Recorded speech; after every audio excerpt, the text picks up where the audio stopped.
সমুদ্রের এই অংশের উপর দিয়ে কোনো জাহাজ বা এরোপ্লেন গেলে তা কেন ভ্যানিশ হয়ে যায়? ফ্লোরিডা, বারমুডা এবং পুয়ের্তো রিকোর মধ্যে 5 লক্ষ বর্গ মাইল জুড়ে বিস্তৃত এই অংশ, যা বারমুডা ট্রায়াঙ্গেল বা ডেভিল ট্রায়াঙ্গেল নামে পরিচিত।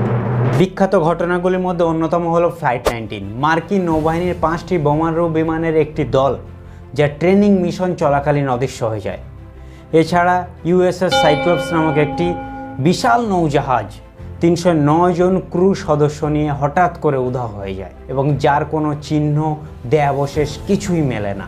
অনেক বিশেষজ্ঞের মতে এটি পৃথিবীর কেন্দ্রবিন্দু হয় চৌম্বক শক্তির দরুন সব কিছু নিজের দিকে টানতে থাকে, এবং বিজ্ঞানীরা বলেন যে এটি সমুদ্রের মধ্যবর্তী অঞ্চল হয় যান্ত্রিক গোলযোগ এবং প্রাকৃতিক বিপর্যয়ের জন্য এরূপ ঘটনা ঘটতে থাকে। গবেষণায় দেখা গেছে পৃথিবীর অন্যান্য বিপজ্জনক অঞ্চলের থেকে বারমুডা ট্রায়াঙ্গেলের দুর্ঘটনার সংখ্যা অনেক কম।